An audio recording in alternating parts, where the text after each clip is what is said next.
Welcome to texture में। आज के सेशन में हम पाइथन का एक और फंक्शन कवर करेंगे जो है कॉस। कॉस फंक्शन भी एक मैथमेटिकल फंक्शन है जिसको हम इंपोर्ट करके यूज़ कर सकते हैं मैथ मॉड्यूल। ठीक है, तो इस फंक्शन को यूज़ करने से पहले सबसे पहले आपको मैथ मॉड्यूल को इंपोर्ट करना होगा और इस मॉड्यूल के थ्रू ही आपको ये कॉस फंक्शन मिलता है। क्लियर। अब देखते हैं कि ये नीड कब होगी इसकी।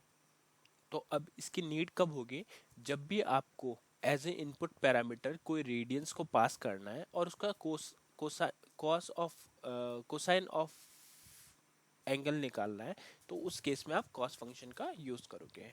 क्लियर।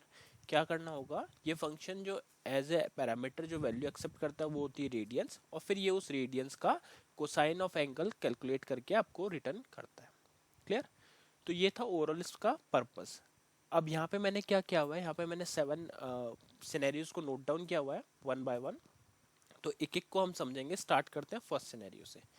फर्स्ट सिनेरियो में हमने क्या किया है, यहाँ पे रिजल्ट एक वेरिएबल है, उसमें हम इसका आउटपुट स्टोर कर रहे हैं और यहाँ पे हमने मॉड्यूल यूज़ किया math dot cos. Math dot cos से हम जो वैल्यू प्रोवाइड कर रहे हैं एज रेडियन वो है 0। तो ये क्या करेगा, इसका कोसाइन कैलकुलेट करेगा और उसको रिटर्न करेगा। तो यहाँ पे क्या आया अपने पास वैल्यू 1.0। इसको वेरीफाई करने के लिए प्रोग्राम को एक बार रन करते हैं और चेक करते हैं। तो मैं यहाँ पे इसको लिखता हूँ पाइथन स्पेस सेशन 72.py और एंटर हिट करता हूँ। तो यहाँ पे पहली वैल्यू क्या आ रही है 1.0, जो कि करेक्ट है। अब हम देखते हैं सेकंड सिनेरियो। सेकंड सिनेरियो में हमने क्या किया, मैथ डॉट कॉस्ट में वैल्यू जो पास करी है वो एक और मॉड्यूल, इसी मॉड्यूल के एक और फंक्शन से आ रही है जो है मैथ डॉट पाई। तो सबसे पहले तो हमारे पास पाई की वैल्यू आ जाएगी इस फंक्शन से, फिर उस पाई की वैल्यू को हम डिवाइड कर रहे हैं 3 से, और जो भी आउटपुट आ रहा है उसका हम कोसाइन निकाल रहे हैं। तो अगर आप यहाँ पे देखोगे तो आपको जो इक्विवेलेंट वैल्यू मिल रही है वो कुछ ये मिल रही है। ठीक है, 0.5 समथिंग। अब इसी तरह से आप चाहो तो नेगेटिव वैल्यू को भी पास कर सकते हो। तो थर्ड सिनेरियो में हमने वही किया, हमने math dot pi divide by 4 किया, बट यहाँ पे आप देखोगे तो एक नेगेटिव साइन भी है। तो उससे क्या हुआ, इसका कोसाइन एंगल निकल जाएगा नेगेटिव्स में। तो आप इसका आउटपुट अगर चेक करोगे तो 0.7071 समथिंग। ठीक है, तो ये इसका इक्विवेलेंट आउटपुट है। वैसे ही अगर हम फोर्थ सिनेरियो की बात करें तो फोर्थ सिनेरियो में हम क्या कर रहे हैं, मैथ डॉट कॉस, और इसमें जो पैरामीटर प्रोवाइड कर रहे हैं वो है 2 इंटू मैथ डॉट पाई। तो पहले तो कैलकुलेट होगा मैथ डॉट पाई और फिर उसको इंटू करेंगे 2 से, और फिर जो भी आउटपुट आएगा उसका कोसाइन वैल्यू हम कैलकुलेट करेंगे डॉट कॉस मेथड से। तो ये इसका आउटपुट प्रिंट हो गया यहाँ पे। अब देखते हैं नेक्स्ट सिनेरियो। तो इसका आउटपुट ये है 1.0। नेक्स्ट सिनेरियो में हम क्या कर रहे हैं, हम डेसिमल वैल्यू को प्रोवाइड कर रहे हैं। ठीक है, यहाँ पे आप देखोगे 0.01 है, तो ये इसका भी कोसाइन वैल्यू कैलकुलेट करेगा और उसका जो इक्विवेलेंट वैल्यू है वो प्रिंट कर रहा है।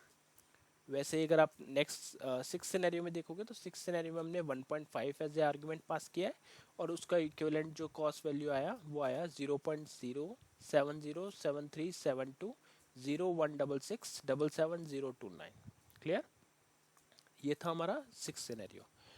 अभी तक हमने जितने भी सिनेरियोज देखे उसमें हमने क्या कवर किया कि हम वैल्यूज को डायरेक्टली पास कर रहे थे और उस डायरेक्टली पास्ड वैल्यू का equivalent cosine value, cosine of the angle हम निकाल रहे थे। अब हम क्या करेंगे, वैल्यू तो पास करेंगे बट विद पैरामीटर और विद वेरिएबल। सो यहाँ पे हमने क्या किया, एक वेरिएबल बनाया, वेरिएबल का नेम हमने रखा x, और उस x में वैल्यू को कैलकुलेट किया और उस वैल्यू को फिर डायरेक्टली कॉस फंक्शन में पास किया। ठीक है, तो इससे हमारा क्या कैलकुलेट हो जाएगा, कॉस वैल्यू कैलकुलेट हो जाएगी विद वेरिएबल। ठीक है, तो उसका आउटपुट भी यहाँ पे आ रहा है 0.8660 समथिंग। ठीक है, तो ये एक आपने ओवरऑल पैटर्न इसका समझ लिया है कि जब भी आप इसमें कोई वैल्यू प्रोवाइड करते हो तो ये उसका कॉस वैल्यू को कैलकुलेट करता है और रिटर्न करता है। ठीक है, तो इस सेशन के लिए इतना ही था। आई होप ये आपको क्लियर हुआ होगा। नेक्स्ट सेशन में बाकी टॉपिक डिस्कस करेंगे। So thank you for watching texture.